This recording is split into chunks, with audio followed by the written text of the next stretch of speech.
Let's talk about how to cook some delicious spaghetti dishes for Chris P, the pig NPC, and then walk you through a slick method to farm unlimited culinarian chests using the best method you can do so far here. So, grab a cozy spot, maybe a snack, and let's get into it. This is going to be a relaxing and rewarding journey. Let's go. First, let's start with the spaghetti recipes. Okay! Because they're key to impressing Chris P. There are two awesome options to make a high-rarity dish that'll make that pig's tail curl. These recipes are perfect for the cooking event, and they're super easy to pull off once you've got the ingredients. We'll break them down step by step. It's like cooking with a buddy, nice and simple. The first spaghetti recipe calls for 1 corn or sugar glaze, 1 tomato, and 3 bone blossoms. Corn is a common crop. You can grab seeds from the seed shop or event drops. Sugar glaze is a bit rarer.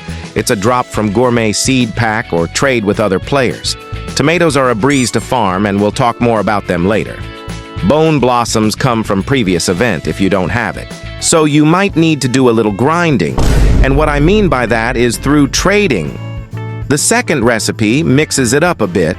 You'll need 1 grand tomato, 1 sugar glaze, and 3 bone blossoms. A grand tomato is a better version of a regular tomato, which we'll cover in the chest method, but differently. If you don't have one, trade for it. Sugar glaze and bone blossoms are the same as the first recipe, so you've got options to play with. It's all about flexibility. To cook your spaghetti, head to the cooking pot in the center of the map during the cooking event. It happens every hour, so check the timer to stay on track. Look at Chris P's speech bubble to confirm he's craving spaghetti.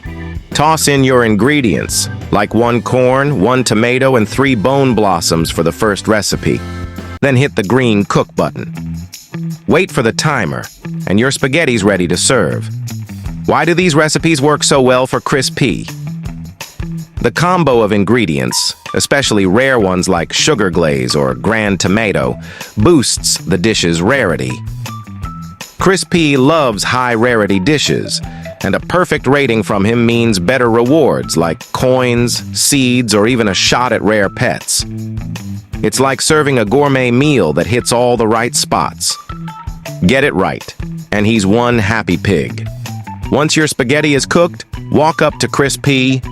He's usually hanging out near the cooking pot during the event. Hold your dish, select "Try this food I cooked up," and offer it to him. If your spaghetti is high rarity enough, he'll love it and give you rewards like coins, seeds, or sometimes even a gourmet egg. These rewards are awesome for keeping your garden stocked and growing. If Chris P doesn't vibe with your dish, no worries. It just means it wasn't quite what he wanted. Double-check his speech bubble to make sure spaghetti is on the menu, and maybe swap in a grand tomato or sugar glaze for extra flair. It's all about tweaking the recipe until you find that sweet spot.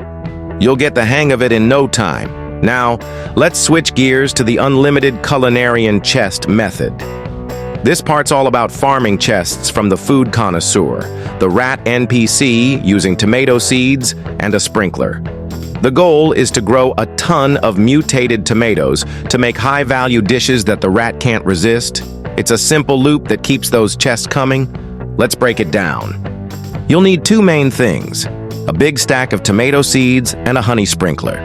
Aim for at least 100 tomato seeds. More if you can manage it.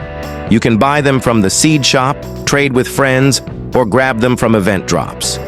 The honey sprinkler is the star here, giving your crops a chance for a honey-glazed mutation. You can snag one from event rewards or the shop if you've got some shekels. Head to your garden plot and plant those tomato seeds in every available spot. If you've got a big garden, fill it up to maximize your output. Place your honey sprinkler in the middle to cover as many plants as possible. It'll give every tomato a shot at that honey-glazed mutation during growth. It's like adding a little magic to your crops. Water your tomatoes and let them grow. The honey sprinkler's effect kicks in while they're growing, so each tomato has a chance to mutate. If you've got watering can or other boosts, use them to speed things up. The more tomatoes you grow, the more mutated ones you'll get. Just kick back and let your garden work its charm. When your tomatoes are ready, it's harvest time. Run around your plot and collect those crops. Thanks to the honey sprinkler, a good chunk of your tomatoes should have that shiny honey-glazed mutation. They'll look a bit different in your inventory, like they're dripping with golden honey. Sort them out and set the mutated ones aside. These are your ticket to those chests. Head to the cooking pot during the cooking event. Put up all your ingredients into the cooking pot. It's usually a salad or something tomato-based. Grab 5 of your honey-glazed tomatoes and toss them in. You can't add other ingredients like bone blossom for extra value. 5 mutated tomatoes alone already make a solid high-rarity dish. Hit the cook button and wait for it to finish. Once your dish is ready, collect it from the pot. Those honey-glazed tomatoes give it a high chance of being rated perfect by the food connoisseur. Find the rat. He spawns around the map during the event. Walk up, hold your dish, and select, "Try this food I cooked up." If he loves it, you'll score a Culinarian chest. It's like getting a gold star for your cooking. The beauty of this method is that it's repeatable. After you get your chest, go back to your garden and plant another batch of tomato seeds. Set up your honey sprinkler, water, and grow. Harvest, cook, and serve to the rat. Keep this cycle going, and the chests will stack up. It's a steady grind that feels more like a cozy routine. To make this faster, optimize your setup. Use the biggest garden plot you have to plant more tomatoes at once. If you've got extra honey sprinklers, place them to cover every plant. More sprinklers mean more mutations, which means more high-value dishes. Keep your seed stash stocked so you don't have to pause. It's all about keeping the flow smooth. The mutation chance isn't 100%, so some tomatoes might come out regular. That's okay. The more you plant, the more honey-glazed ones you'll get. If the food connoisseur rejects your dish, check the recipe and maybe add a rare ingredient like bone blossom. It's all about experimenting until you hit that perfect rating. Don't stress, just tweak and try again. These Culinarian chests are worth the effort. They can drop pets like the bacon pig, which has awesome buffs, or even the rare lobster thermidor. You might also get coins, packs, or seeds to keep your garden going. Every chest is a little surprise, and that's what makes this grind so fun. Plus, who doesn't love opening a shiny chest? All right, that's the spaghetti recipe and unlimited Culinarian chest method in a nutshell. Cook up a high-rarity spaghetti dish for Chris P with 1 corn or sugar glaze, 1 tomato, and 3 bone blossoms. Or swap in a grand tomato for the second recipe. Then, plant tons of tomatoes. Use a honey sprinkler for mutations. Cook with 5 honey-glazed tomatoes and serve to the rat. Repeat, and watch those chests pile up. Thanks for chilling with me today. I've had enough things to tell you here. Hope these will help you guys somehow.